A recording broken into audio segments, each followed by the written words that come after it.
Hello, welcome to the channel. My name is Tarun Gandhi. पहले global markets देख लेते हैं।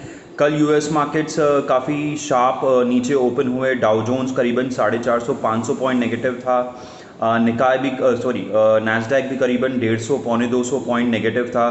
बट क्लोज होते होते ऑलमोस्ट उन्होंने Dow Jones recovered almost 200 points, और तो भी जाके it closed around 259 points negative. Asian markets की हम बात करें तो एशियन मार्केट्स आज मिले जुले हैं, जहाँ पे हैंडसैंग हम देख रहे हैं रिकवरी दिखाकर अभी पॉजिटिव ट्रेड कर रहा है। एसजीएक्स निफ्टी जो सुबह करीबन 7-7:30 बजे इट वाज 75 पॉइंट्स नेगेटिव, अब वो नेगेटिव दिखा रहा है 35 से 40 पॉइंट। तो देखते हैं कि ओपनिंग कैसे होती है। कल सेंटिमेंट काफ़ी ख़राब हो गया पोस्ट सेकेंड हाफ में, जहाँ पे हमने देखा कि Asian markets fell by 1.5-2%, followed by European markets and Dow futures भी सेकेंड हाफ में काफ़ी नेगेटिव दिखा रहा था, 300-350 पॉइंट। ब्रेंट क्रूड देख रहे हैं हम करीबन $73.8 पर बैरल। गोल्ड स्टेबलाइज कर रहा है 1800 के आसपास, 1804 का ट्रेड है। रुपी थोड़ा सा वीकन हुआ है against the dollar, so it is trading at around 74-76। कल हमने एफआईएस और डीआईएस में दोनों में बिकवाली देखी। FIIs were negative by around 554 crores और DI were negative by around 950 crores. Important अभी निफ्टी के लिए जो सपोर्ट रहेगा वो रहेगा 15,635 का ऑन अ क्लोजिंग बेसिस, और रेजिस्टेंस जो रहेगा अब वो 15,800 का रहेगा। कल टीसीएस के नतीजे भी आए Q1 के, जहाँ पे profits as compared to the expectation वो स्लाइटली म्यूटेड, बट उनके जो गाइडेंस हैं, फ्यूचर गाइडेंस है, वो काफ़ी पॉजिटिव हैं। तो देखते हैं कि आईटी स्टॉक्स कैसे करते हैं, खास करके टीसीएस।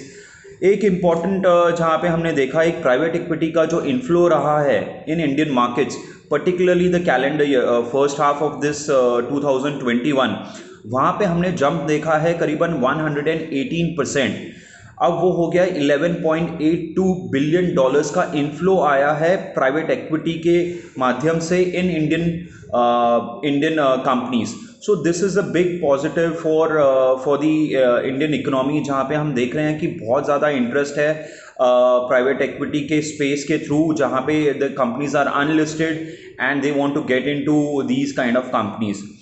आज 2 IPOs क्लोज हो रहे हैं, जहाँ पे GR इंफ्रा प्रोजेक्ट्स है और दूसरा क्लीन साइंस एंड टेक्नोलॉजीज़ हैं। दोनों ही ओवर सब्सक्राइब हो चुके हैं 3 to 4 टाइम्स, और मेरे ख्याल से वो मिनिमम 15-20 टाइम्स ओवर सब्सक्राइब होंगे आज के दिन में, बिकॉज आज लास्ट दिन है। जनरली स्पीकिंग हम देखते हैं कि लास्ट डे में ही मैक्सिमम पार्टिसिपेशन आता है।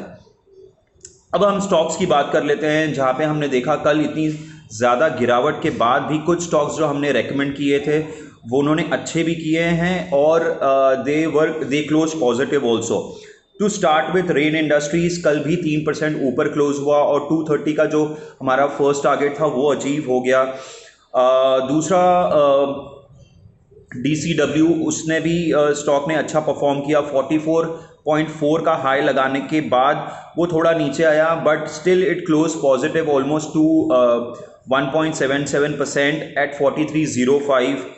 दूसरा एक स्टॉक है जहाँ पे हमने देखा एक अच्छी खासी खरीदारी, वो था बर्गर किंग।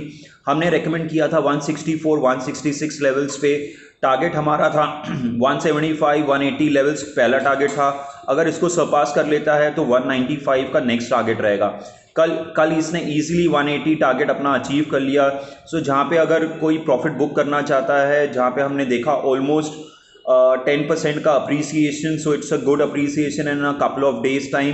तो अगर किसी ने प्रॉफिट बुक किया तो अच्छी बात है। कल डेल्टा का कॉप भी मैंने मेंशन किया था, वो 1.5% नेगेटिव क्लोज हुआ है एट 191 के आसपास। आज उसके रिजल्ट्स आने वाले हैं एंड होपफुली वीकेंड में गोवा में जो अनलॉक होगा उसका कितना इम्पैक्ट होता है वो देखते हैं। जिस भी दिन ये 200 के ऊपर क्लोज आता है, आपको अच्छी मात्रा से इसकी खरीदारी करनी चाहिए to the target of 225-240 minimum. ये मेरा मिनिमम टारगेट है। अगर ये जिस भी दिन 200 के ऊपर क्लोज आता है तो इस पर आपको नज़र रखना चाहिए। इसके अलावा और एक दो स्टॉक्स हैं जहाँ पे आपको देखना चाहिए, वो है IEX। ये 395 पे है। एक्चुअली फर्स्ट रिकमेंडेशन हमने 365 370 पे दिया था। सो अगर वहाँ से अगर हम देखते हैं तो ऑलमोस्ट 10% अप्रिसिएट हो चुका है। बट एनी डिक्लाइन जहाँ पे अगर आपको 390 388 385 तक आता है, या आपको खरीदारी करनी चाहिए। जिस भी दिन इसके 400 के ऊपर क्लोज आता है, 401 402 के ऊपर क्लोज आता है, तो यहाँ पे एक अच्छा खासा मोमेंटम होगा। और जैसे हम देख रहे हैं बाकी exchanges companies, particularly BSE CDSL, जो कि kind of a monopoly business है, तो ये IEX भी एक अच्छा ऑप्शन हो सकता है। उसके साथ साथ मैं और एक कंपनी का नाम लूँगा, विच इज़ MCX। MCX भी एक अच्छी कंपनी है। Obviously it has been consolidating for a long period of time. देखते हैं इसमें प्राइस एक्शन कब होता है, बट जब होगा तो अच्छा खासा प्राइस एक्शन होगा। और मेरा मानना है कि इसमें हम मिनिमम 15 to 20% देख सकते हैं आने वाले एक दो क्वार्टर्स में। उसके साथ साथ दो तीन और स्टॉक्स जो कि आप देख सकते हैं, Indiabulls Housing, Sterling and Wilson.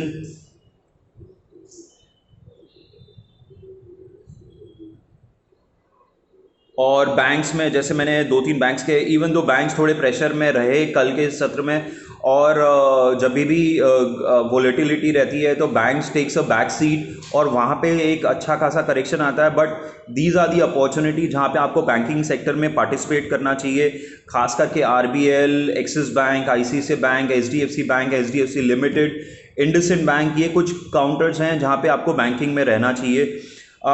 उसके साथ साथ ओलेक्ट्रा ग्रीनविच, जहाँ पे हमने अच्छी खासी प्रॉफिट बुकिंग की करीबन 270-75 लेवल्स पे।